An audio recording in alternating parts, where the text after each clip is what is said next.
अस्सलाम वालेकुम। लोगों स्टार्ट करते हैं। हम लोगों ने लास्ट लेक्चर में लेंथेस लॉ पे काफ़ी सारी बात की थी और लेंथेस लॉ में एक ही चीज़ है कि आपको डिफरेंट सिचुएशन गिवन होती हैं और उन गिवन सिचुएशन में आप लोगों ने जो करंट है उसकी डायरेक्शन फाइंड आउट करना होती है। कुछ बेसिक सिचुएशन भी मैंने बात की थी। कुछ और भी सिचुएशन ऐसी हैं जहाँ पर वो जो मॉर्निंग में मैंने आपको रूल पढ़ाया है यानी फर्स्ट लेक्चर में, उससे भी आप डायरेक्शन कैलकुलेट कर सकते हैं, लेकिन इनकी डायरेक्शन हम शॉर्टकट से भी कैलकुलेट कर सकते हैं। तो उस शॉर्टकट को लिख लें जो और सिचुएशन है जिनके ऊपर वो शॉर्टकट ईजिली अप्लाई हो जाता है। तो इसमें आप लोगों ने बतानी तो करंट की डायरेक्शन ही है। इस शॉर्टकट के स्टार्ट में लिख लें कि अगर करंट फ्लो कर रहा हो और करंट को यूज़ करके हम लोगों ने किसी दूसरी कॉइल में करंट की डायरेक्शन बतानी है, तो दो ही पॉसिबिलिटीज़ हैं। अगर आपके पास करंट फ्लो कर रहा हो ना, या तो करंट अगर फ्लो कर रहा है तो करंट इंक्रीज कर रहा होगा, या अगर करंट फ्लो कर रहा है तो करंट डिक्रीज कर रहा होगा। दो ही पॉसिबिलिटीज बनती हैं कि करंट अगर फ्लो कर रहा है तो करंट इंक्रीज होने से भी फ्लक्स चेंज होता है और करंट डिक्रीज होने से भी फ्लक्स चेंज होता है। तो आप लोग एक शॉर्टकट ये याद रखें, अगर किसी जगह पर करंट इंक्रीज हो रहा हो तो आप लोगों ने एक लफ्ज़ अपने पास लिख लें, current flows in opposite direction. ये शॉर्टकट है असल में। इस शॉर्टकट को कंफर्म आप कर सकते हैं वो मॉर्निंग वाले लेक्चर से भी। तो अगर करंट फ्लो कर और करंट इंक्रीज हो रहा हो तो आप लोगों ने शॉर्टकट याद रखना है, current flows in opposite direction. और अगर करंट डिक्रीज हो रहा हो तो फिर हम लिख सकते हैं current flows in same direction. यानी इस केस में जो करंट होगा that current flows in same direction, इस केस में जो करंट होगा वो आपका फ्लो करेगा सेम डायरेक्शन में। ये बेसिकली शॉर्टकट ही है। इस शॉर्टकट के अकॉर्डिंग आप इसे सॉल्व करेंगे। तो अब मैं कुछ सिचुएशंस की बात करता हूँ जिसके ऊपर आप ये शॉर्टकट इजीली अप्लाई कर सकते हैं। और इन सिचुएशन पे वो प्रीवियस रूल अगर हम प्रॉपर रूल से करें तो थोड़ा क्वेश्चन टफ हो जाता है कैलकुलेट करना ना। आप यूँ समझ लें कि आपको इस तरह की एक लूप गिवन है और इसके साथ एक और लूप पड़ी है। These two loops are place close to each other.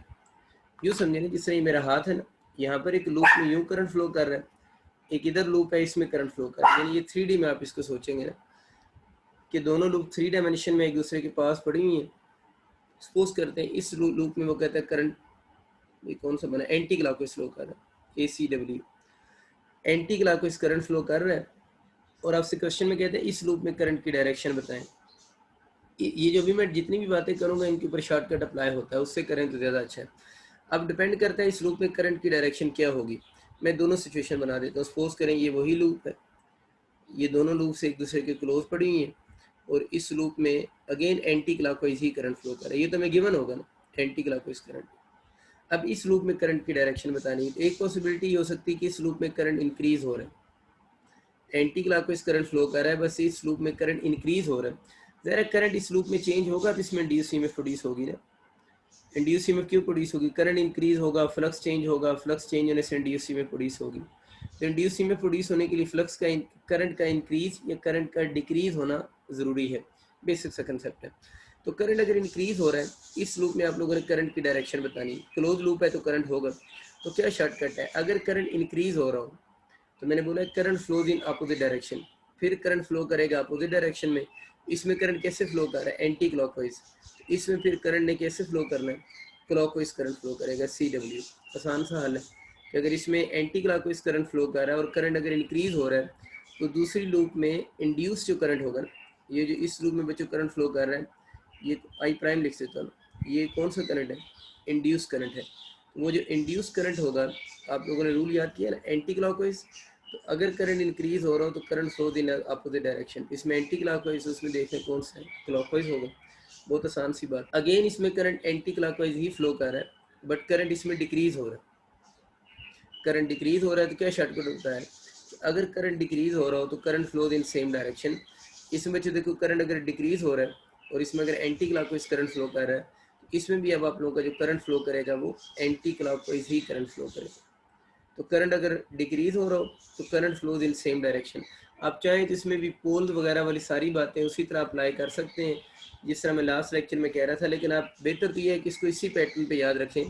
Poles बनाते हुए बहुत काफ़ी ज़्यादा टाइम लग रहा होता है कि अगर लूप के क्वेश्चन आ जाए तो इनको इसी मेथड से कर लें तो काफ़ी ईजी हो जाएगा क्वेश्चन सॉल्व करना। इवन इस तरह का भी क्वेश्चन आ जाए ना, एक लूप बनी हुई हो और यूँ इसमें सपोज करें करंट फ्लो कर रहा है, ठीक है। तो इस क्वेश्चन को तो आप लोगों ने उस प्रीवियस मेथड से भी किया हुआ है, करंट फ्लो कर रहा है, लूप बनी हुई है, तो इसको प्रीवियस मेथड से सॉल्व कर लें, अदरवाइज इसके ऊपर ये वाला शॉर्टकट भी अप्लाई हो जाता है, लेकिन इसको प्रीवियस मेथड से करें तभी ज़्यादा बेहतर है। मैंने ये क्वेश्चन इसलिए करवाए हैं, ये मैंने ना एंटी क्लॉकवाइज दोनों लिए, आप इस दोनों में करंट क्लॉकवाइज लेके भी इनमें डायरेक्शन कैलकुलेट कर सकते हैं। एक दफ़ा एंटी क्लॉकवाइज ले लेना और एक दफ़ा करंट की डायरेक्शन आप क्लॉकवाइज ले लेना। अब मैं कुछ आपको शॉर्ट क्वेश्चंस करवाता हूँ जो पंजाब की बुक के हैं ना, और फेमस शॉर्ट क्वेश्चन है उनके, काफ़ी दफ़ा क्वेश्चन आ भी रहे होते हैं। तो हम एक शॉर्ट क्वेश्चन देखते हैं जिसमें डायग्राम बनी है, मेरे ख्याल है पंजाब की बुक में ये 15.4 शॉर्ट क्वेश्चन बनता है, एक्सरसाइज का शॉर्ट क्वेश्चन है। उस शॉर्ट क्वेश्चन में उसने कुछ शो डायग्राम बनाई है, इस तरह की एक सोलनाइड है, इस सोलनाइड के साथ यहाँ पर उसने स्विच एस लगाया हुआ है, एक डीसी सोर्स कनेक्ट किया हुआ है, यू सर्किट बना, इसके साथ एक और उसने कॉइल रखी हुई है, इन दोनों कॉइल्स का आपस में कोई इलेक्ट्रिकल कनेक्शन नहीं है। इस कॉइल में चाहे तो रजिस्टर लगा लें, समटाइम रजिस्टर लगा होता है, समटाइम गैल्वेनोमीटर लगा होता है, कोई फ़र्क नहीं पड़ता। अब ये 15.4 एक्सरसाइज का शॉर्ट क्वेश्चन है। अब इसके ज़रा देखिए एमसीक्यू किस तरह के आएंगे, इसको भी हम शॉर्टकट से करेंगे। इसका पहले एमसीक्यू ये आ सकता है कि अगर आप इस स्विच एस को क्लोज करते हैं, अगर हम इस स्विच एस को क्लोज करते हैं तो आपसे पूछेगा ये कॉइल ए है, ये कॉइल बी है, तो कॉइल बी में करंट, यानी इस सर्किट बी में करंट की डायरेक्शन बताएं कैसी होगी।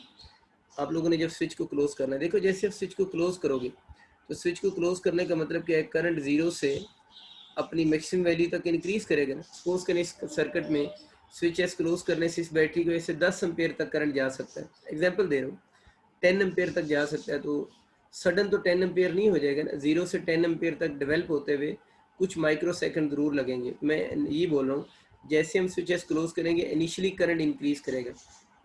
इसका मतलब है कि जब स्विच क्लोज का क्वेश्चन आएगा उस वक्त आप लोगों ने क्या कंसेप्ट याद रखना है, करंट इनिशियली इंक्रीज करेगा, फाइनली क्या होगा उससे हमें कंसर्न नहीं है, हमें इनिशियल कंसर्न है कि जैसे स्विच क्लोज किया करंट जीरो से आई तक इंक्रीज किया। अब मुझे तो इस लूप में करंट की डायरेक्शन क्या होगी, देखिए इस लूप में करंट की डायरेक्शन तो ये बैटरी बताएगी, बैटरी के सिर्फ पॉजिटिव टर्मिनल है, इस लूप में करंट की डायरेक्शन किस पर डिपेंड करेगी, बैटरी पे डिपेंड करेगी। और ये जो इस लूप में करंट की डायरेक्शन बन रही है वो कौन सी, क्लॉकवाइज डायरेक्शन है। हाँ ये हो सकता है कि आपको यूनिवर्सिटी में जब पेपर आए तो आपको ये करंट की डायरेक्शन चेंज कर, मतलब बैटरी की ओरिएंटेशन चेंज कर दे, इधर पॉजिटिव लगा दे इधर नेगेटिव, तो फिर ज़ाहिर है फिर इसमें करंट की डायरेक्शन कौन सी बन जाएगी, एंटी क्लॉकवाइज हो जाएगी। लेकिन इस केस में इसमें करंट की डायरेक्शन क्लॉकवाइज होगी। अगेन रिपीट कर रहा हूँ, जैसे स्विचेस क्लोज करेंगे करंट इंक्रीज करेगा। अब इस सर्किट में करंट की डायरेक्शन क्या होगी वो कौन डिसाइड करेगी, बैटरी। और कन्वेंशनल करंट लेना है जो कि हाई पोटेंशियल से लो पोटेंशियल की तरफ होगा एक्सटर्नल सर्किट में। अब बच्चों आप लोगों ने बताना है इस सर्किट में ज़ाहिर है ये इसके क्लोज पड़ा हुआ है, इसकी मैग्नेटिक फील्ड लाइन इसमें से पास करेंगी, फ्लक्स चेंज होगा, इंड्यूस ईएमएफ प्रोड्यूस होगी, करंट फ्लो करेगा। इस रूप में उस करंट की डायरेक्शन बतानी, तो क्या शॉर्टकट है, अगर करंट इंक्रीज कर रहा हो तो current flows in opposite direction. तो करंट अपोजिट डायरेक्शन का मतलब क्या है कि इसमें करंट अगर आप अपोजिट डायरेक्शन में बनाएंगे तो इसमें क्लॉकवाइज है, तो इसमें करंट कैसे फ्लो करेगा, एंटी क्लॉकवाइज डायरेक्शन में फ्लो करेगा। मैं कंप्लीट इसके अंदर एरो नहीं बना रहा, वैसे आप लोगों ने याद रखना है कि अगर हम स्विच क्लोज करेंगे क्योंकि करंट इंक्रीज कर रहा है तो करंट इसमें कैसे फ्लो करेगा, एंटी क्लॉकवाइज करंट फ्लो करेगा। बहुत आसान सी बात। इसी तरह अगर इसी का क्वेश्चन दूसरा आ जाए, वो कहता है कि अगर आप इस स्विच को, स्विच एस जो है इसको आप री ओपन कर दें, देखिए पहले एक ओपन था ना, अब आपने क्लोज किया, री ओपन का मतलब होता है क्लोज के बाद ओपन करें, क्लोज हुआ है उसके बाद ओपन करें। जब वो कहते हैं ना अगर हम स्विचेस को री ओपन कर देंगे तो जब करंट कहाँ तक पहुँच चुका था, आई तक जा चुका था ना, जब इसको री ओपन करेंगे तो करंट आई से 0 तक डिक्रीज करेगा इनिशियली उन्हीं माइक्रो सेकेंड्स के अंदर। तो जब स्विच को हम री ओपन करेंगे तो इनिशियली करंट डिक्रीज करेगा आई से 0 तक। देखिए जब करंट इसमें डिक्रीज कर रहे हैं, ये बात हो रही है कि इसमें आई की वैल्यू डिक्रीज हो रही है। अगर आई डिक्रीज हो रहा है, ये दूसरा क्वेश्चन है, इस लूप में करंट की डायरेक्शन क्या होगी, वो तो अगेन बैटरी पे डिपेंड करेगी कि करंट आपके पास कौन सा होगा, क्लॉकवाइज ही होगा। अब इस लूप में करंट की डायरेक्शन क्या होगी, करंट रीओपन करने में डिक्रीज हो रहा है। और ये बात याद रखें ये दोनों इवेंट्स बिल्कुल माइक्रो सेकंड्स के लिए होते हैं, ठीक है ना, क्योंकि माइक्रो सेकंड्स के बाद इसमें करंट कांस्टेंट हो जाता है, करंट कांस्टेंट हो जाएगा, फ्लक्स कांस्टेंट और इंड्यूस ईएमएफ 0 हो जाएगी। ये क्वेश्चन उस टाइप का है नहीं कि हम इंड्यूस ईएमएफ 0 होने की बात करें, हम तो जो इनिशियली इंड्यूस ईएमएफ या इंड्यूस करंट फ्लो करेगा उस इनिशियल डायरेक्शन के ऊपर बात कर रहे हैं। इसमें भी ये होगा रीओपन करेंगे तो जैसे ही करंट 0 हो जाएगा सारा सिस्टम ही खत्म हो जाएगा। लेकिन at the time of reopen current initially तो डिक्रीज करेगा आई से 0 की तरफ। उस वक्त क्या होगा, क्या शॉर्टकट है, करंट अगर डिक्रीज हो रहा हो तो current flows in same direction. इसमें करंट कौन सा है, क्लॉकवाइज, वो तो बैटरी की वजह से है। इस वक्त इसमें भी करंट जो होगा वो आप लोगों का क्लॉकवाइज करंट होगा।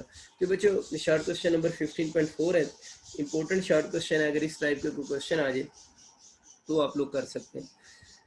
ये नहीं कि मैं पंजाब की बुक से वैसे रेफरेंस दे रहा हूँ, क्योंकि पंजाब की बुक आप लोगों ने पढ़ी नहीं, लेकिन बाकी केपीके के लिए भी सेम कंसेप्ट तो सेम ही रहता है, वो चेंज तो नहीं होता ना। इसी तरह जो पंजाब के स्टूडेंट्स हैं ना, उनका पेज नंबर जो 94 है ना, उसका लास्ट पैराग्राफ आप लोगों ने अपनी बुक से पढ़ना है। लास्ट पैराग्राफ जो है ना, वो आप लोगों ने ना इस पर म्यूचुअल इंडक्शन का टॉपिक हो, सॉरी सेल्फ इंडक्शन का टॉपिक होगा। सेल्फ इंडक्शन वाला जो टॉपिक है उसका लास्ट पैराग्राफ आप लोगों ने बुक से पढ़ लेना। वैसे सेल्फ इंडक्शन यूएचएस के कोर्स में तो नहीं है, लेकिन उस चीज़ को आप लोगों ने पढ़ लेना एक दफ़ा। मैं इसका इस पैराग्राफ में क्या लिखा हुआ है उसके अभी थोड़ी देर तक एमसीक्यू करवाता हूँ। उससे पहले एक और आपको शॉर्ट क्वेश्चन मैं करवाता हूँ पंजाब की बुक का, वो है 15.5 शॉर्ट क्वेश्चन। ठीक है, इस 15.5 शॉर्ट क्वेश्चन में कहता है, अगर हम इसकी स्टेटमेंट लिखूँ ना कि डज, वैसे स्टेटमेंट पूरी लिख रहा हूँ, does induce EMF always decrease the magnetic flux, decrease the magnetic flux, ये उसका क्वेश्चन है। Does induce EMF always decrease the magnetic flux. बड़ा अच्छा एमसीक्यू भी बनता है ये, आप सबको पता है इस क्वेश्चन का क्या आंसर होगा ना। देखिए जो इंड्यूस ईएमएफ होती है ना, इंड्यूस ईएमएफ का काम क्या होता है, इंड्यूस ईएमएफ ने अपोज करना है इस कॉज को, ये बात सारों को पता है, लेंजेस ने ये बताया था। इंड्यूस ईएमएफ अपोज करती है अपने कॉज को। अब अगर इंड्यूस ईएमएफ का जो कॉज है, क्योंकि ये क्वेश्चन फ्लक्स का है इसलिए मैं इसको फ्लक्स से एक्सप्लेन भी करूंगा।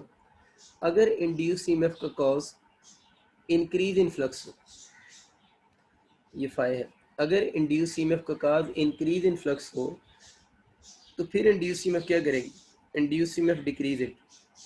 तो उस केस के अंदर इंड्यूस ईएमएफ ने इसको डिक्रीज करना है। उसका क्वेश्चन ये था, does induce EMF always decrease the magnetic flux. मैं ही बता रहा हूँ कि इंड्यूस ईएमएफ अपने काज को अपोज करती है। अगर तो उसका काज इंक्रीज इन फ्लक्स है, ये तो आपको पता है इंड्यूस ईएमएफ प्रोड्यूस कब होती है, जब फ्लक्स में चेंज है। और फ्लक्स में चेंज दो तरह से आ सकती है, इंक्रीज होने से भी डिक्रीज होने से। तो अगर उस इंड्यूस ईएमएफ का काज इंक्रीज इन फ्लक्स होगा तो इंड्यूस ईएमएफ इसको डिक्रीज करने की कोशिश करेगी। अगर उसी इंड्यूस ईएमएफ का जो कॉज है, जिस इंड्यूस ईएमएफ की हम बात कर रहे हैं, अगर उस इंड्यूस ईएमएफ का काज डिक्रीज इन फ्लक्स होगा, फाई है, अगर उस इंड्यूस ईएमएफ का काज डिक्रीज इन फ्लक्स होगा तो फिर इंड्यूस ईएमएफ क्या करेगी, इंक्रीज इट। किसको इंक्रीज करेगी, फ्लक्स को। इसका मतलब क्या होता है, आपका एमसीक्यू क्या था कि does induce EMF always decrease the magnetic flux, इसका आंसर तो नो होगा ना। फिर इस स्टेटमेंट का आंसर तो हम क्या लिखेंगे, नो लिखेंगे। ऐसा नहीं होता, क्योंकि ऑलवेज के लिए आप लोगों ने नो लिखा है ना, कि does induce EMF always decrease the magnetic flux, हम कहेंगे नहीं, ऑलवेज तो डिक्रीज नहीं करती ना। फिर आप बताएंगे कि इंड्यूस ईएमएफ का काम अपने कॉज को अपोज करना होता है। मैंने सिचुएशन सारी समझा दी है, जिस तरह के भी एमसीक्यू बने। अगर इंड्यूस ईएमएफ का काज इंक्रीज इन फ्लक्स होगा तो induce EMF try to decrease it, और अगर इंड्यूस ईएमएफ का काज डिक्रीज इन फ्लक्स होगा induce EMF try to increase it. अब बच्चों मैं इस पैराग्राफ की तरफ आता हूँ। ये जो पैराग्राफ है ना 94 पेज पे, सेल्फ इंडक्शन के टॉपिक का जो लास्ट पैराग्राफ है, इस पैराग्राफ में भी बड़े इंपॉर्टेंट एमसीक्यू लिखे हुए हैं। इस पैराग्राफ में ना असल में उसने ये लिखा हुआ है कि जो बैटरी होती है ना, किसी भी सर्किट में जो बैटरी लगी होती है, वो उस बैटरी को जो जो बैटरी होगी उसको इंड्यूस ईएमएफ जो होती है, ईएमएफ जब वर्ड लफ्स लिखूंगा इसका मतलब इंड्यूस ईएमएफ ही होगा। चलो मैं एक दफ़ा लिख भी देता हूँ, इंड्यूस ईएमएफ, इंड्यूस ईएमएफ। तो क्वेश्चन आ रहा होता है कि जो इंड्यूस ईएमएफ होती है वो बैटरी को सपोर्ट करती है या इंड्यूस ईएमएफ बैटरी को अपोज करेगी।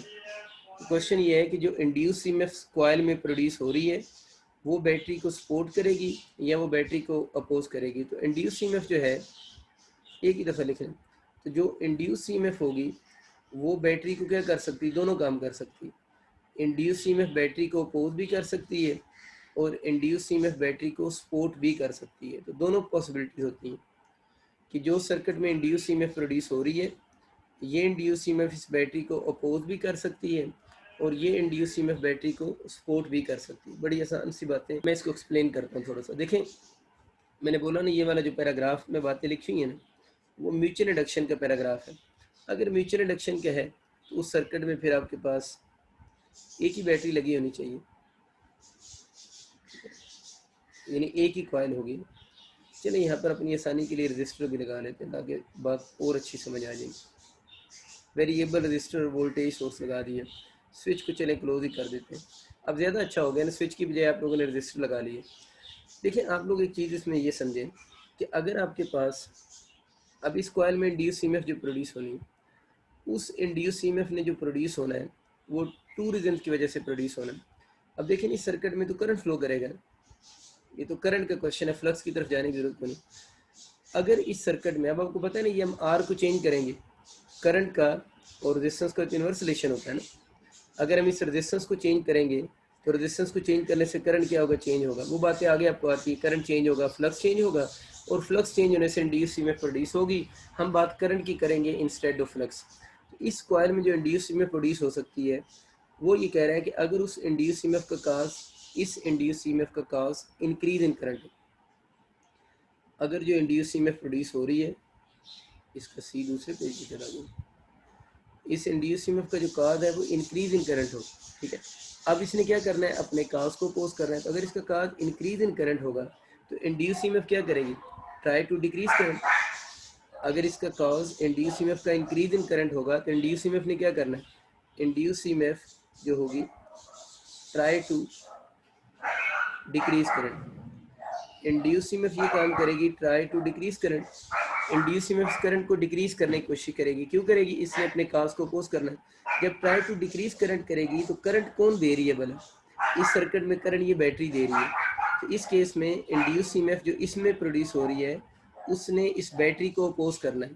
इस बैटरी को जब उसने अपोज करना है तो करंट को डिक्रीज करना है। तो करंट कैसे डिक्रीज होगा इस केस में, जब वो बैटरी को अपोज करेगी। तो बड़ी सिंपल सी बात कि अगर इस कॉइल में जो इंड्यूस ईएमएफ प्रोड्यूस हो रही है उसका काज इंक्रीज इन करंट होगा, तो induce EMF try to decrease current.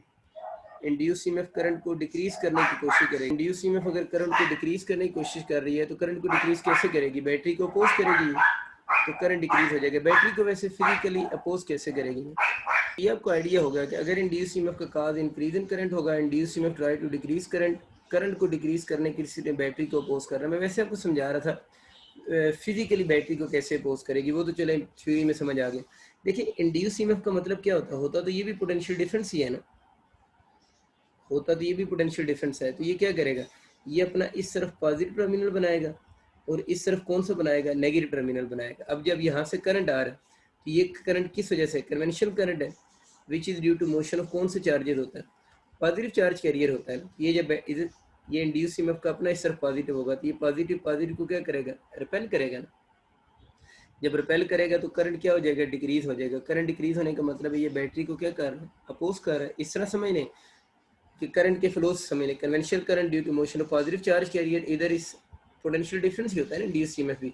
इसने अपना पॉजिटिव बनाया तो ये पॉजिटिव पॉजिटिव को क्या कर रहा है, रिपेल कर रहा है। यूँ समझ लें तब भी अच्छा है। अगर ये मेथड नहीं अच्छा लगता तो इस तरह समझ लें। देखिए अब इस सर्किट में एक नहीं दो बैटरीज होगी। ये बैटरी चाह रही है करंट कैसे फ्लो करे, क्लॉकवाइज, यूँ चाह रही है ना करंट क्लॉकवाइज फ्लो करे। ये क्या चाह रही है, हर बैटरी चाहती है अपने पॉजिटिव से टुवर्ड्स नेगेटिव, तो ये चाह रही है करंट इसके अपोजिट फ्लो करे, यानी ये चाह रही है करंट कैसे एंटी क्लॉकवाइज फ्लो करे। आ रही बात समझ ना। इसका मतलब क्या है कि ये वाली बैटरी, बैटरी में इसको बोल रहा हूँ ना, induce EMF just behave like a battery. तो ये इंड्यूस ईएमएफ अब अपने इस बैटरी को क्या कर रही है, अपोज कर रही है, क्योंकि इस ये चाह रही है करंट कैसे फ्लो करे, एंटी क्लॉकवाइज, और ये चाह रही है करंट क्लॉकवाइज। यूँ कंसेप्ट समझ लें या यूँ समझ लें कि करंट का फ्लो जो है वो किस वजह से है, conventional current due to motion of positive charge carrier हम अज्यूम करते हैं। तो वो पॉजिटिव पॉजिटिव को रिपेल कर रहा है, तो जिसकी वजह से वो बैटरी को अपोज कर रहा है और करंट क्या हो रहा है, कम हो रहा है। किसी तरह भी आप समझ सकते हैं, बात एक ही है। अच्छा अगर इस इंड्यूस ईएमएफ के प्रोड्यूस होने का कॉज जो होगा वो बच्चों डिक्रीज इन करंट हो जाए, क्योंकि दोनों तरह से इंड्यूस ईएमएफ तो प्रोड्यूस हो सकती है। क्योंकि किसी सिंगल कॉइल में जो इंड्यूस ईएमएफ प्रोड्यूस होती है ना, उसका फॉर्मूला एल डेल्टा आई ओवर डेल्टा टी होता है ना। ये भी मैं पढ़ा भी दूंगा, माइनस भी लगा कर। तो इस कॉइल में जो इंड्यूस ईएमएफ प्रोड्यूस होती है वो किस वजह से प्रोड्यूस होती है, चेंज इन करंट की वजह से। उसका कॉज चेंज इन करंट ही है। तो करंट ये इंड्यूस ईएमएफ जो इसमें प्रोड्यूस हो रही है उसका ये लिखा हुआ है L delta I by delta T. तो वो करंट इसमें मैं भी बात करूंगा थोड़ी देर तक, अभी बस थोड़ा सा आइडिया दे रहा हूँ। करंट की चेंज की वजह से प्रोड्यूस हो रही है। तो करंट एक इंक्रीज हो सकता है, डिक्रीज हो सकता है। अब डिक्रीज की बात करें, अगर करंट डिक्रीज हो रहा हो तो इंड्यूस ईएमएफ का काज क्या है, करंट का डिक्रीज होना।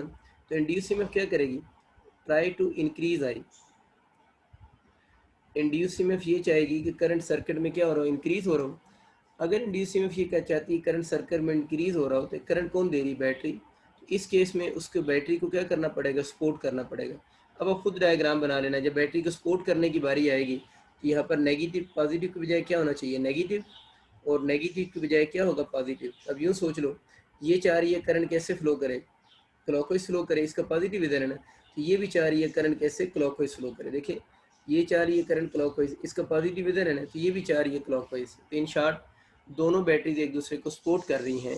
ये बातें मैंने आपको याद होगा, बैटरी सपोर्ट कब करती हैं, बैटरी अपोज कब करती हैं, ये बातें बहुत डिटेल से मैंने आपको केवीएल के अंदर डिस्कस कर दी थी। तो ये इसका मतलब ये हुआ कि इन शॉर्ट स्टोरी ये है कि जो इंड्यूस ईएमएफ होती है, ये जो बात हो रही थी हमारी, इंड्यूस ईएमएफ अगर आपका एमसीक्यू आता है बैटरी को सपोर्ट करेगी या अपोज करेगी, तो इंड्यूस ईएमएफ बैटरी को अपोज भी कर सकती है, सपोर्ट भी कर सकती है। जिसका ऑप्शन हम मे चूज करेंगे, मे अपोज और मे सपोर्ट। कब अपोज करेगी, कब सपोर्ट करेगी, उस बात को मैंने काफ़ी डिटेल से आप लोगों के साथ डिस्कस कर दी है।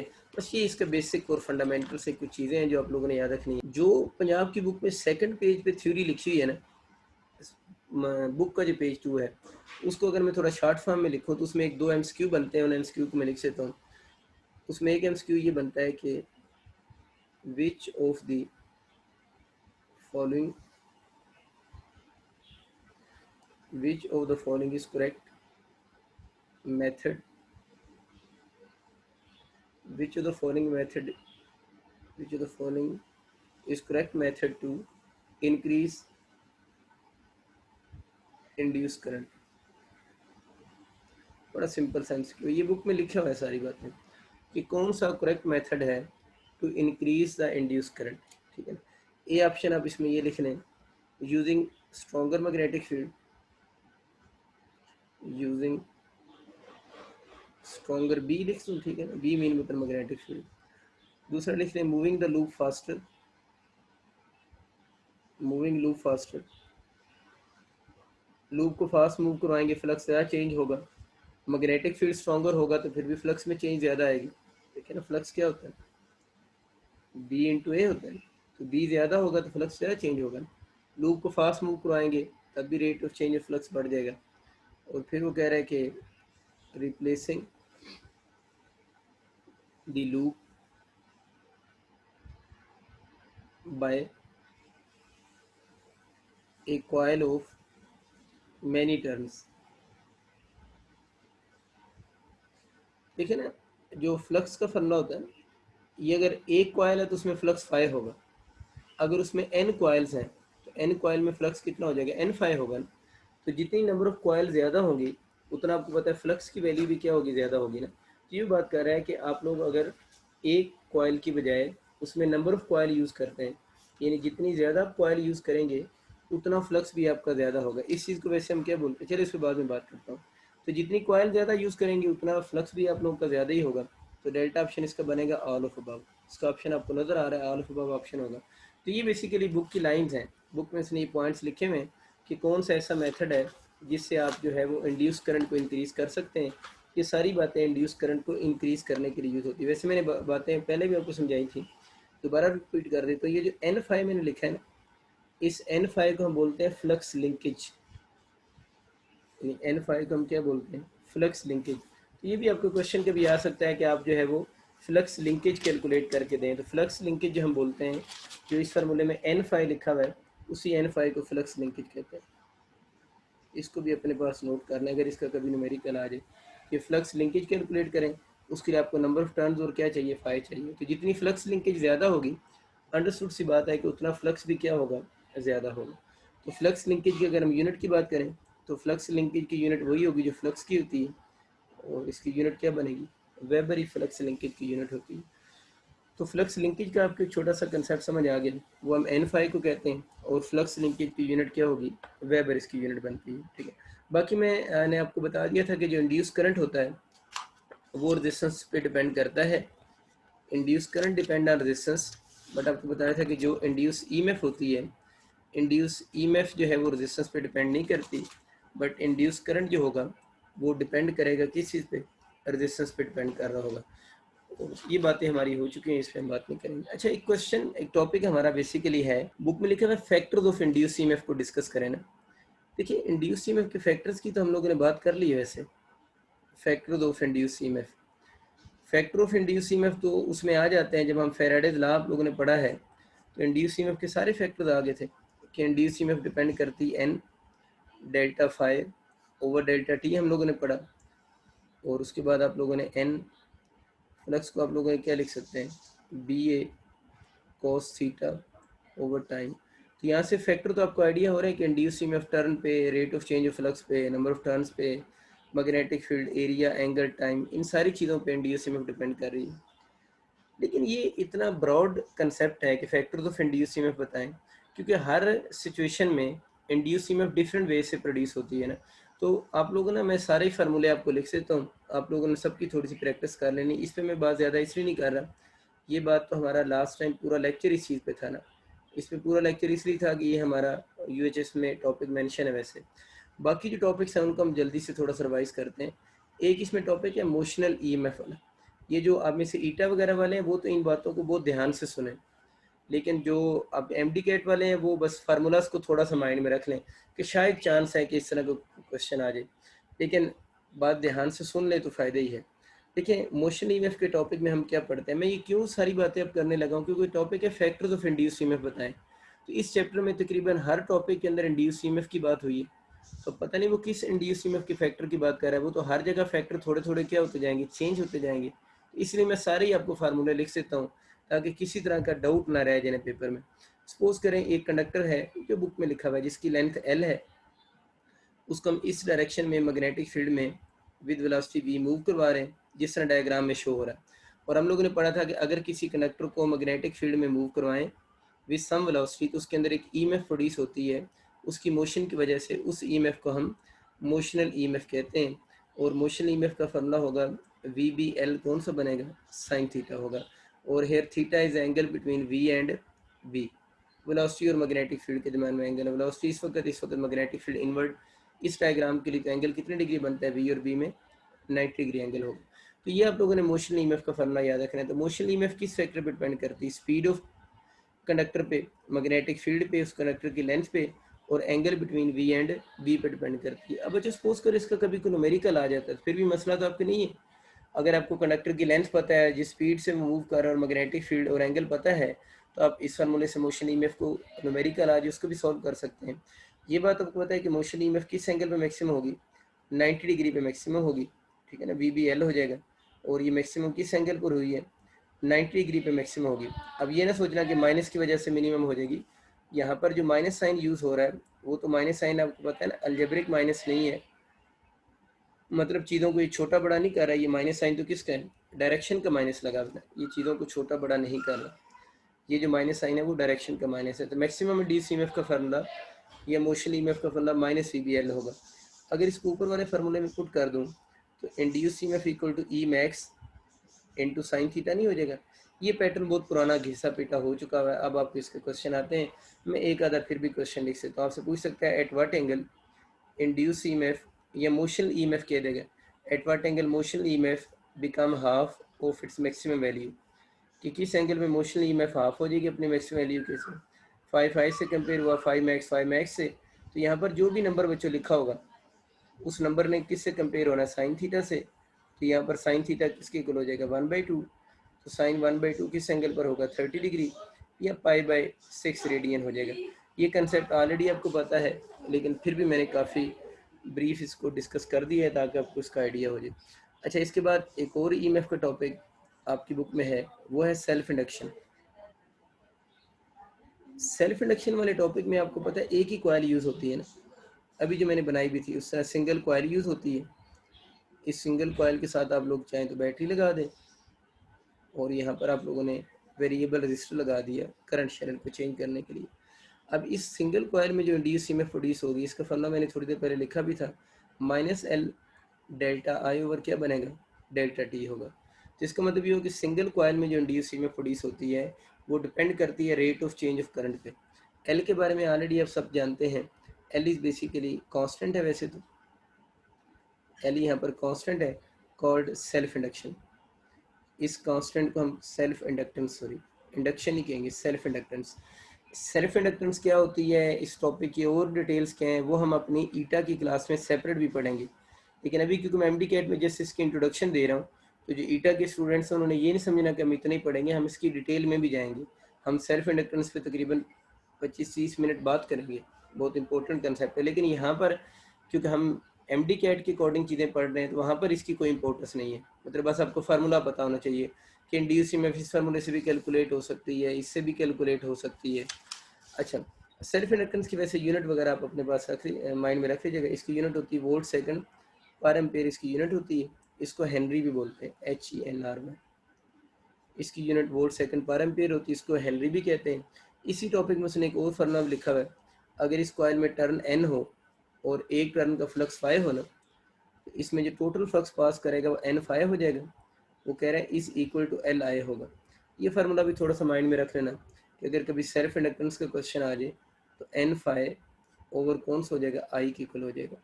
इसकी वैसे ज़रूरत इतनी नहीं है, लेकिन आप लोगों ने थोड़ा सा माइंड में रख लेना है कि N5 इक्वल टू LI भी होता है। N5 N number of turn है इस कॉइल के, 5 एक टर्न का flux, N5 total flux is equal to L into I, तो L का फार्मूला N5 ओवर I भी होता है। इस चीज़ को आप लोगों ने माइंड में रख लेना है। तो सेल्फ इंडक्शन के फार्मूले में जो इंड्यूस ईएमएफ लिखी हुई है उसको भी आप लोगों ने थोड़ा सा स्लाइड से टच कर लिया। अब हम आ जाते हैं आगे कि जो म्यूचुअल इंडक्शन का फार्मूला है उसमें जो इंड्यूस ईएमएफ लिखी हुई है उसको भी थोड़ा सा डिस्कस कर लेते हैं। म्यूचुअल इंडक्शन में आपको पता है 1 कॉइल नहीं 2 कॉइल यूज होती हैं, तो उसमें इंड्यूस ईएमएफ का जो फार्मूला बनेगा, induce EMF in secondary coil, उसमें 2 कॉइल होती हैं। एक इस तरह की जो फर्स्ट कॉइल होती है जिसके अंदर बैटरी और वेरिएबल रजिस्टर वगैरह लगे होते हैं, ये प्राइमरी होती है। और इसके साथ ही एक और कॉइल जिसमें यू गलवानोमीटर लगा होता है वो सेकेंडरी होगी। तो induce EMF produce in secondary coil किसकी इक्वल होगी, माइनस, तो वो डायरेक्शन को होगा -m delta IP over delta T. Delta IP over delta T का मतलब क्या है, rate of change of current in primary coil. तो इंड्यूस ईएमएफ जो म्यूचुअल इंडक्शन के टॉपिक में है वो किस कॉइल में है, सेकेंडरी कॉइल में, इक्वल टू है rate of change of current in primary coil. जिस तरह और एम की वही यूनिट बनती है जो उसकी बताई थी, वोल्ट सेकंड क्या होगी, पर एम्पेयर इसकी यूनिट होगी, ये भी हेनरी के बराबर होगा। और एम इस फार्मूले में क्या है, कांस्टेंट है, and this constant is called mutual inductance. इस कांस्टेंट को हम नाम देते हैं किसका, म्यूचुअल इंडक्टेंस का। जिस तरह आप लोगों ने एल के लिए फार्मूला लिखा है सेम फार्मूला एम के लिए भी लिख लें। उसमें N5 इक्वल टू क्या था, LI था ना, इसमें L5 इक्वल टू MI हो जाएगा। लेकिन इसमें थोड़ा और फर्क भी होगा, इसमें नंबर ऑफ टर्न्स और फ्लक्स सेकेंडरी कॉइल का लेंगे, लेकिन जो करंट लिखा होगा वो किसका होगा, प्राइमरी कॉइल का होगा। ये दो चीज़ें सेकेंडरी की, और करंट जो लेंगे वो प्राइमरी कॉइल का होगा। ठीक, इस फार्मूले की भी थोड़ा सा माइंड में रख लीजिएगा। थोड़ा अगर हम और बात करते हैं, इसमें जनरेटर की तरफ चले जाते हैं, क्योंकि जनरेटर के फार्मूले में तो इंड्यूस ईएमएफ लिखी होती है ना। तो जनरेटर के फार्मूले में हम जनरेटर तो नहीं पूरा पढ़ रहे, हम बस थोड़ा सा ईएमएफ की बात करेंगे। उसमें आपको पता है 2 पोल्स होते हैं, और उन पोल्स के दरम्यान में एक कॉइल जो है वो क्या कर रही होती है, वो रोटेट कर रही होती है with the help of some mechanical source, omega उसकी एंगुलर वेलोसिटी है। इस जनरेटर के अंदर जो इंड्यूस ईएमएफ प्रोड्यूस होती है ना, उसका फॉर्मूला आपको याद होगा, आप लोगों ने प्रूव किया था, E इक्वल टू E0, हम इसको साइन थीटा भी लिख सकते हैं, या E equal to E0 sine of theta को क्या लिख सकते हैं, ओमेगा टी भी लिख सकते हैं। या इसमें जो इंड्यूस करंट है या अल्टरनेटिंग करंट जो है उसका फॉर्मूला भी I equal to I0 sine theta होगा, या हम लिख सकते हैं I equal to I0 sine of omega T होगा। ये इंड्यूस ईएमएफ और इंड्यूस करंट हैं जो जनरेटर में प्रोड्यूस हो रहे हैं। इसको मैं बहुत डिटेल से इस पर बात करूँगा, ठीक है ना, क्योंकि इस जब हम ट्रांसफार्मर पढ़ लेंगे ना, ट्रांसफार्मर के बाद हम लोगों को, आपको याद होगा इस यूनिट में थोड़ा सा पोर्शन अल्टरनेटिंग करंट और अल्टरनेटिंग वोल्टेज का भी है।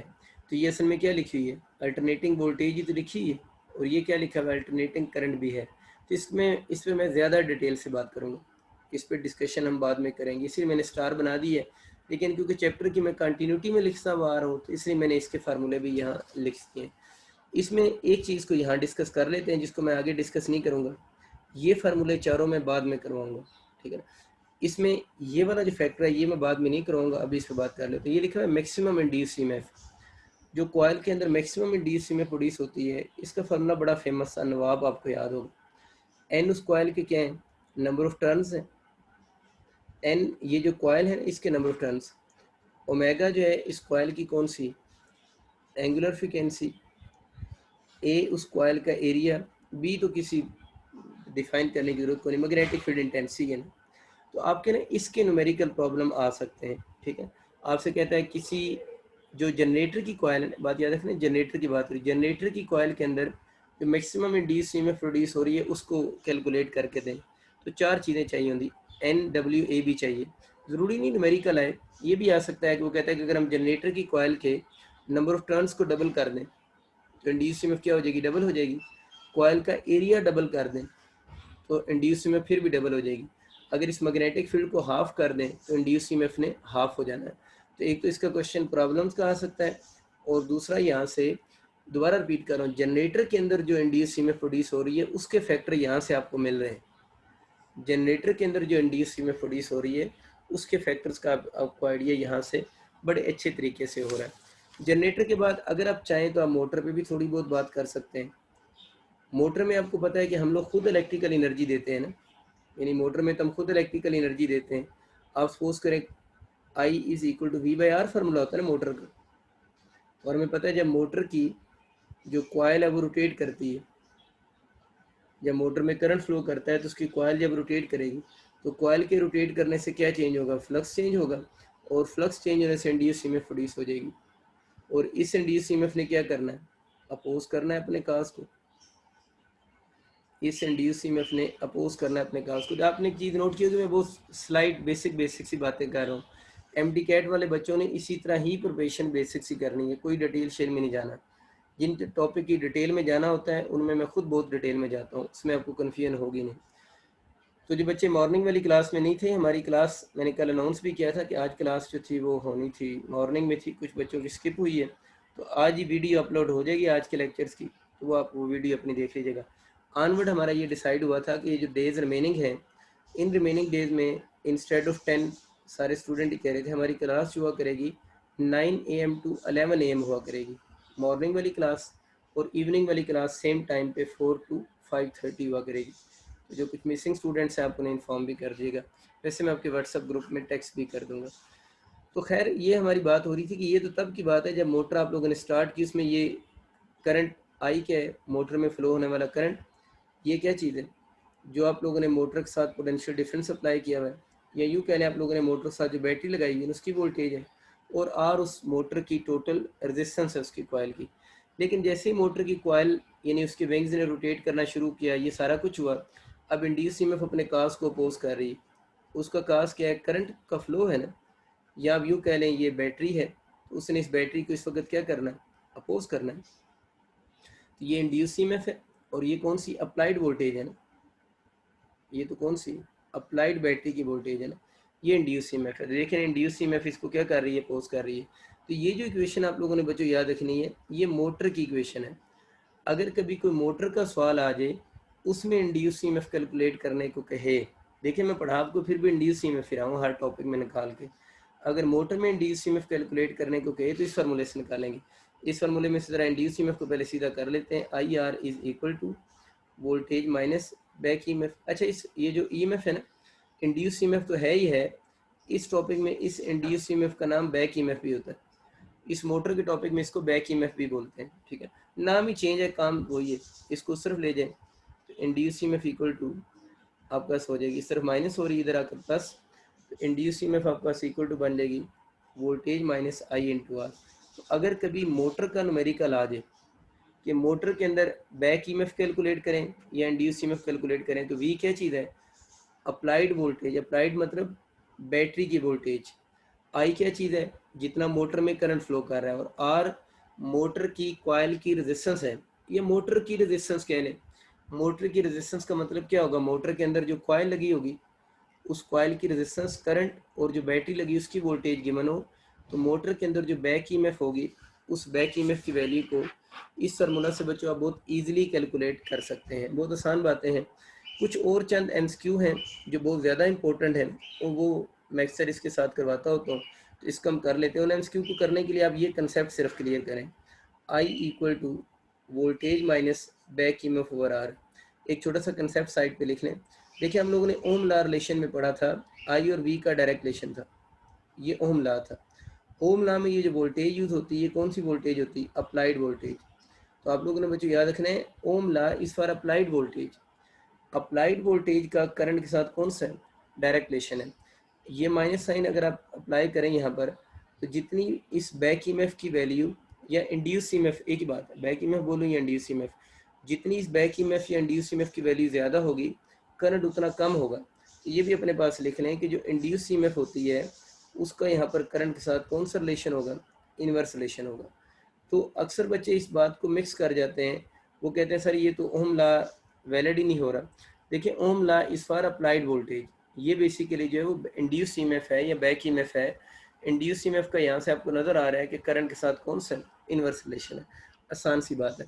अब आप इस फार्मूले को थोड़ा फोकस रखिएगा, इसको मैं इक्वेशन का नाम देता हूँ, इसको मैं 2-3 एमसीक्यू आपको करवाता हूँ।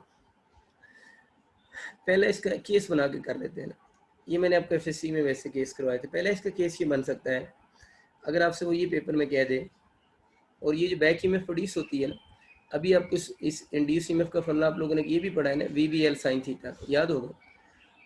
यहाँ से हमें नज़र आ रहा है कि इस इंड्यूस ईएमएफ या बैक ईएमएफ का जो मोटर रोटेट कर रही है ना, जो मोटर रोटेट कर रही है उसकी स्पीड के साथ भी तो डायरेक्ट रिलेशन है ना। वी यहाँ पर स्पीड है, कैपिटल वी यहाँ पर अप्लाइड बैटरी की वोल्टेज है। अच्छा केस वन शुरू करते हैं, लेकिन उससे पहले ये बात भी आपके माइंड में होनी चाहिए। केस वन ये कि इफ़ मोटर जो है इज़ जस्ट स्टार्ट, अगर आपकी जो मोटर है वो जस्ट स्टार्ट हो रही है। जस्ट स्टार्ट का बच्चों मतलब होता है टी इक्वल टू ज़ीरो, यानी जब आप एक्सपेरिमेंट शुरू करें, जब आप एक्सपेरिमेंट शुरू कर रहे होते हैं ना, उस वक्त मोटर की जो स्पीड होगी वो ज़ीरो होगी। जस्ट स्टार्ट का मतलब होता है टी ज़ीरो होता है ना, उस वक्त मोटर चल ही नहीं रही होगी, स्पीड ज़ीरो होगी। जब वी ज़ीरो है, इस फार्मूले से देखो, जब स्पीड ज़ीरो है उस वक्त बैक ईएमएफ भी ज़ीरो होगी। अगर बैक ईएमएफ ज़ीरो है तो ये जो फार्मूला है I equal to voltage minus back EMF over R होता है ना। तो अब ज़रा खुद सोचो, यहाँ पर अगर इस बैक ईएमएफ की जगह पर मैं ज़ीरो पुट कर दूँ तो इसकी वैल्यू मिनिमम नहीं होगी? इसकी वैल्यू जितनी कम होती जाएगी करंट उतना क्या होगा? मैक्सिमम होता जाएगा। तो इसकी जगह पर अगर मैं यहाँ पर ज़ीरो पुट कर देता हूँ, तो ज़ीरो पुट कर देने से क्या होगा? इसकी वैल्यू मिनिमम हो जाएगी, तो current drawn by the motor क्या होगा? मैक्सिमम होगा। तो आप लोगों ने याद रखना है, इस केस में मोटर जो होगी, मोटर ड्रॉज मैक्सिमम करंट। तो अगर आपका कभी क्वेश्चन आ जाता है ना कि मोटर कब मैक्सिमम करंट ड्रॉ करती है, तो ये सिचुएशन याद रखें, जब मोटर जस्ट स्टार्ट होगी और सर्किट में बैक ईएमएफ ज़ीरो हो जाएगी, उस वक्त मोटर जो होगी वो ड्रॉ करेगी मैक्सिमम करंट। इसके बाद क्या होना है, टी ज़ीरो पे मोटर रेस्ट में है ना, उसके बाद उसकी कॉयल, जिस तरह पंखा है, पंखे को जब स्विच ऑन करते हो at the time of movement of on वो रेस्ट में होता है उसका विंग, उसके बाद उसके विंग्स की यूँ स्पीड बढ़ना शुरू हो जाती है ना, यहाँ पर भी वही होगा। दूसरा इसका केस ये बनेगा कि if motor is speed up, इसके बाद होना भी यही है, if motor is speed up ना, कि अगर जो मोटर है वो स्पीड अप होना शुरू हो जाए। देखिए अगर मोटर जो है वो स्पीड अप होना शुरू हो जाएगी तो बैक ईएमएफ का स्पीड के साथ डायरेक्ट रिलेशन है। जितनी स्पीड ज़्यादा होती जाएगी, मोटर की जितनी स्पीड ज़्यादा होगी उतनी बैक ईएमएफ भी ज़्यादा होगी। तो आप देख लें I equal to voltage minus back EMF over R. तो जितनी बैक ईएमएफ ज़्यादा होगी मोटर ड्रॉज मिनिमम करंट। इस केस के अंदर मोटर क्या ड्रॉ करेगी? मिनिमम करंट ड्रॉ करेगी। तो आपको ये एमसीक्यू आएगा कि अगर मोटर स्पीड अप हो रही हो उस वक्त मोटर की बैक ईएमएफ क्या होगी? तो हम बोलेंगे उसकी बैक ईएमएफ उस वक्त इंक्रीज कर रही होगी। और करंट क्या हो रहा होगा? जो मोटर करंट ड्रॉ करती है उस वक्त मोटर मिनिमम करंट ड्रॉ करेगी।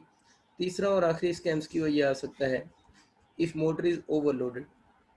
If motor is overloaded, overload होने का मतलब यही होता है कि उसका स्लो डाउन हो जाना।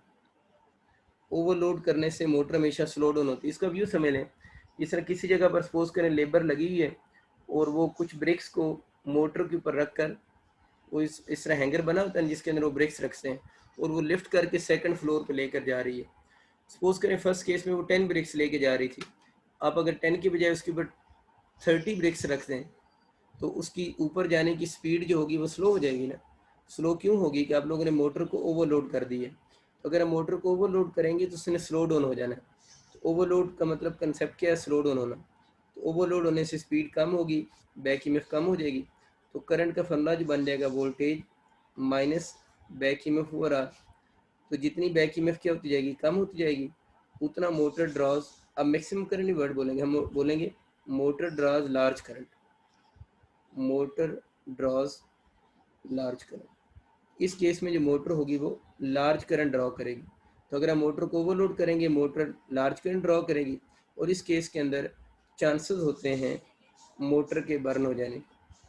मोटर बर्न होने के क्या मीनिंग होते हैं, इस पर मैंने एफएससी में बहुत डिटेल डिस्कशन की थी, यहाँ पर इस चीज़ की ज़रूरत नहीं है अभी, इसलिए मैं इस पर बात इतनी ज़्यादा नहीं कर रहा। बस अब ये याद रख लीजिएगा, मोटर के बर्न होने के चांसेस अगर पूछे कब होंगे, जब मोटर आप लोगों की क्या हो रही होगी, ओवरलोड हो रही होगी, उस वक्त मोटर के बर्न होने के। ट्रांसफार्मर को हम स्टार्ट करते हैं बच्चों।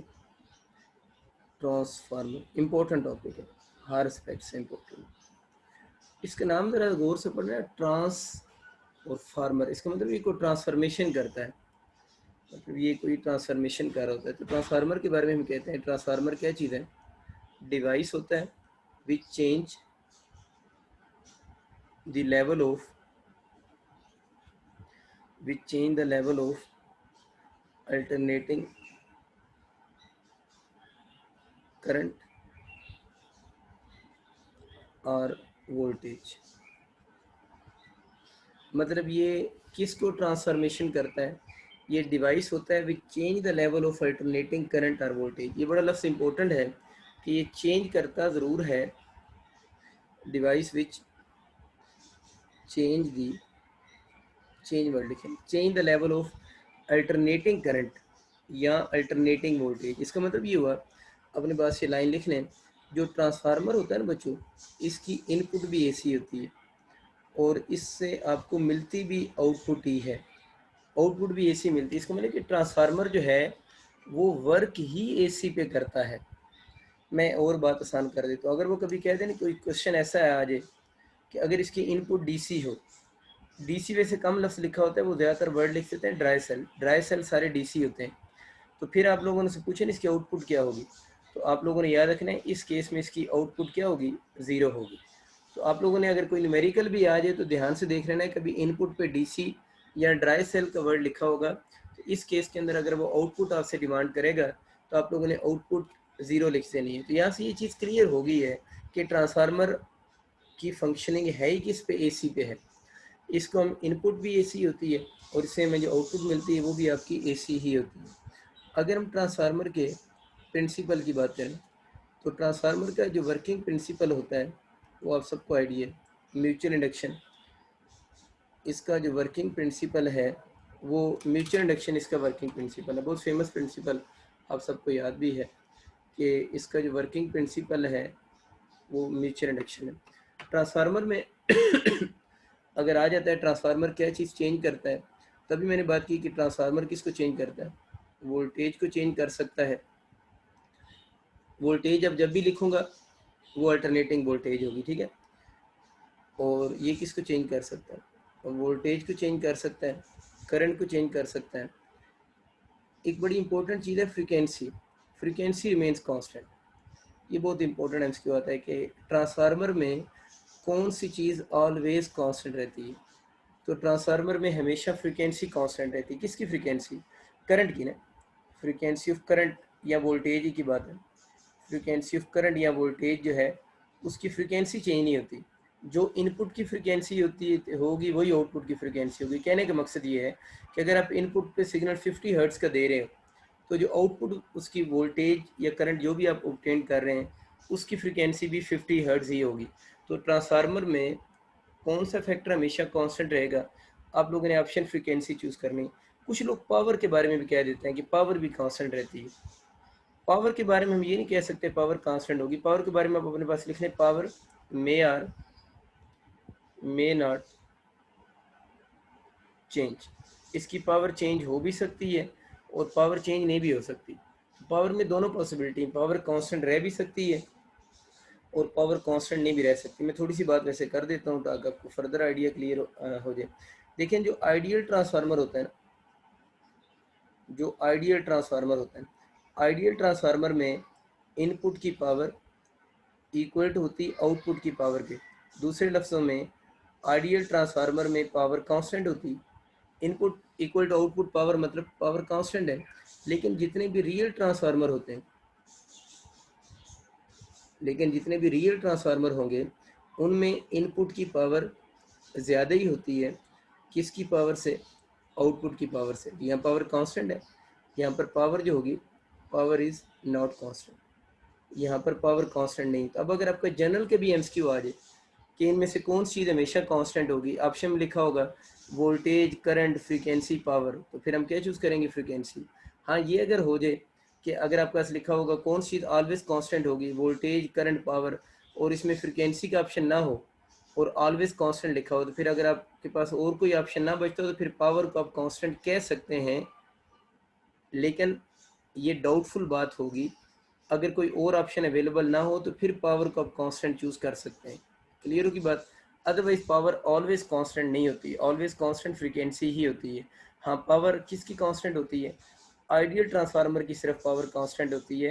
यानी कांस्टेंट का मतलब है इनपुट और आउटपुट की वैल्यूज बराबर होना।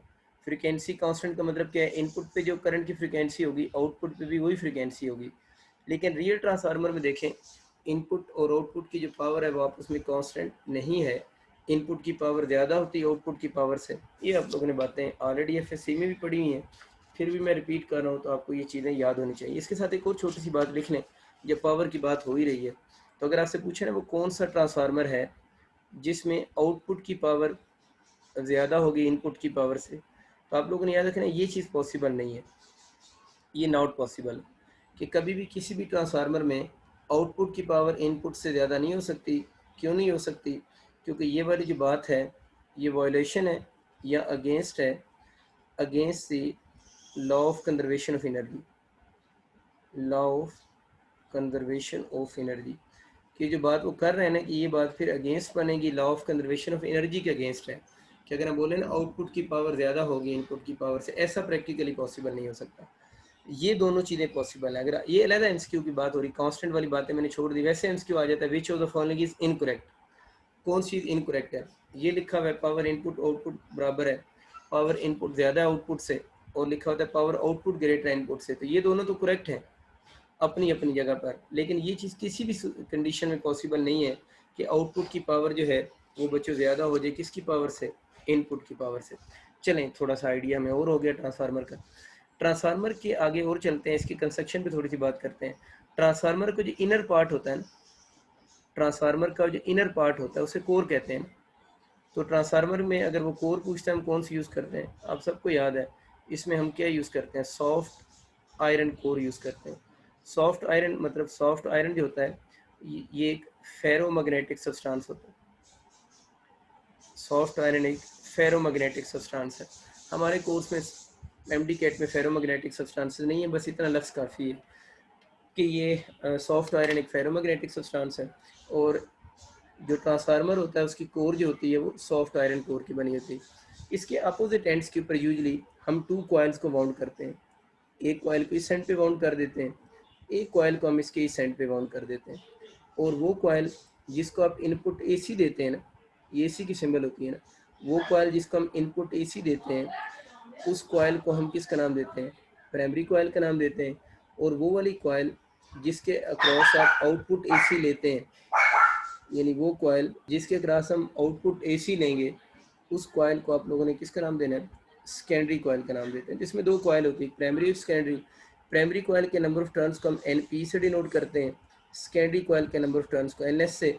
प्राइमरी कॉइल में जो करंट होगा वो आईपी, सेकेंडरी कॉइल में turn N current IS. Simple सी बात है। इसकी वोल्टेज को हम आगे चल के वीएस बोले, सॉरी वीपी बोलेंगे, और इसकी जो वोल्टेज होगी उसको हम क्या बोलेंगे? वीएस कह देंगे। ठीक है, तो ये वैसे सिंबल्स हैं, प्राइमरी और सेकेंडरी लिखे हुए हैं। एक और बच्चे कुछ कंसेप्ट अजीब सा बनाए रखते हैं, उनको लगता है कि शायद हम नॉर्मली ये करते हैं कि इन कॉइल्स को ट्रांसफार्मर के अपोजिट एंड पे बाउंड करते हैं। लेकिन अगर आपकी कभी डायग्राम ऐसी बनी हुई आ जाए ना कि हम इन दोनों कॉइल्स को सेम एंड पे बाउंड कर दें तो वो भी ठीक है। मतलब बोथ कॉइल्स जो होती हैं उनको हम सेम एंड पे भी बाउंड कर सकते हैं। सपोज करें ये प्राइमरी कॉइल है और इसके ऊपर आप लोग जो है इधर यहाँ पर सेकेंडरी कॉइल को बाउंड कर दें, तो ये भी ठीक होती है। बल्कि जो प्रैक्टिकल ट्रांसफार्मर है ना, मतलब जो लगे होते हैं, उन ज़्यादातर में यही हो रहा होता है कि प्राइमरी और सेकेंडरी कॉइल को इकट्ठा उन्होंने एक दूसरे के ऊपर बाउंड किया होता है ना।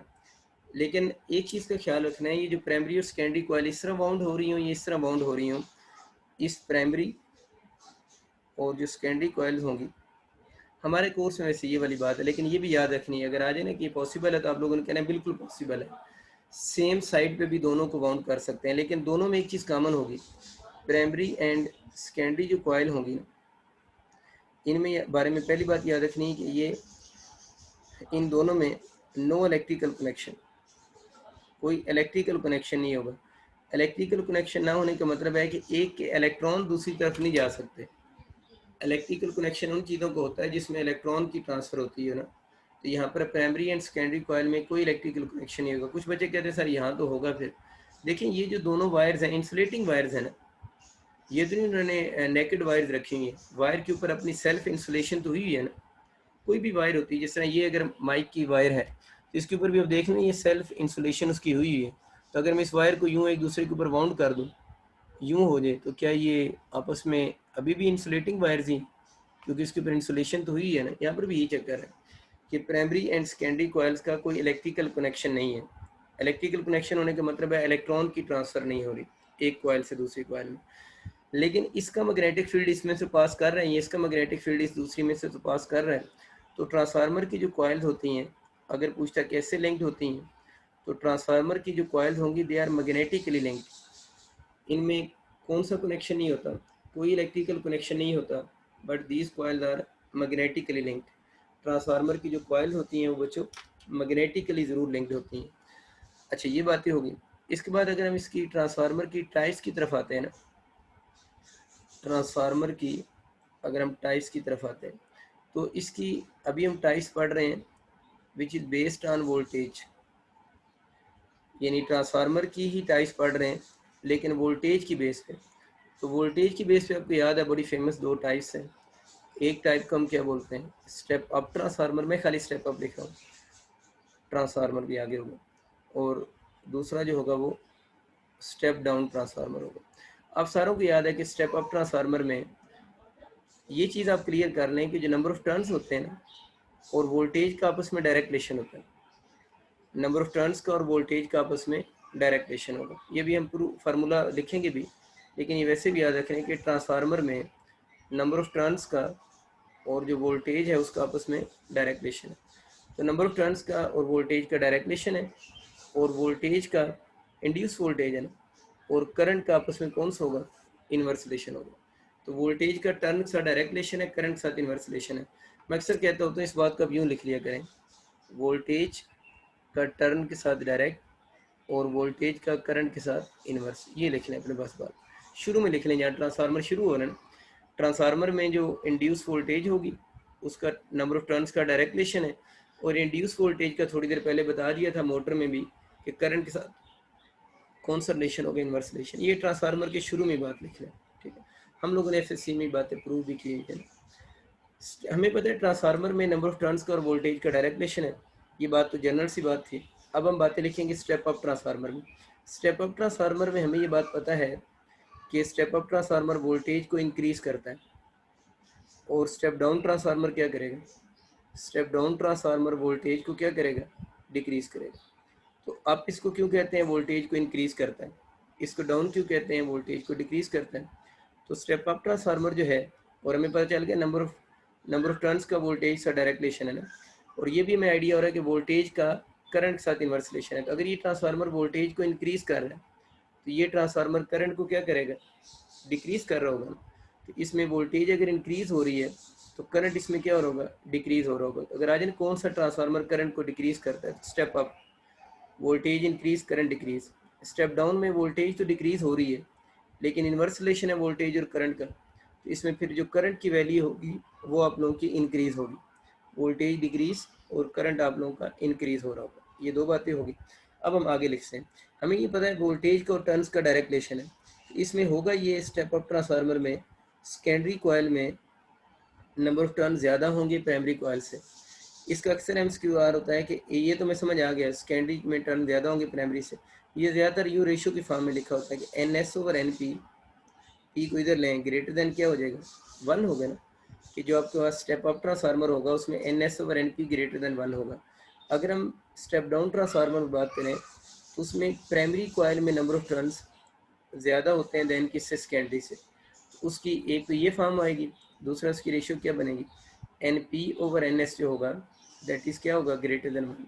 इसमें NS/NP ग्रेटर देन 1 होगा, उसमें NP/NS जो होगा वो ग्रेटर देन 1 होगा। बस सिंपल सी कहानी है। MCQ बनते हैं तो मैं उस फॉर्म में इसको लिख रहा हूँ। अच्छा, और लिखते हैं बातें, और बातें ये हैं, हमें एक तो ये पता चल गया वोल्टेज और टर्न्स का डायरेक्ट रिलेशन है, इसमें वोल्टेज फिर किस में ज़्यादा होगी, सेकेंडरी कॉइल में वोल्टेज ज़्यादा होगी देन किस कॉइल से, प्राइमरी कॉइल से वोल्टेज ज़्यादा होगी। और करंट की अगर बात करें तभी आप लोगों ने क्या पढ़ा हुआ है कि आई का और वी का तो आपस में कौन सा रिलेशन, इनवर्स। जिसमें वोल्टेज ज़्यादा होगी करंट कम होगा ना, तो करंट प्राइमरी कॉइल में ज़्यादा होगा देन किससे, सेकेंडरी से। या दूसरे लफ्ज़ों में सेकेंडरी कॉइल में करंट कम होगा देन किससे, प्राइमरी कॉइल से। बाकी आपको बता दिया, स्टेप अप ट्रांसफार्मर हो या डाउन हो, फ्रीक्वेंसी रिमेन सेम। इसमें भी अगर फ्रीक्वेंसी का MCQ आएगा तो फ्रीक्वेंसी रिमेन सेम।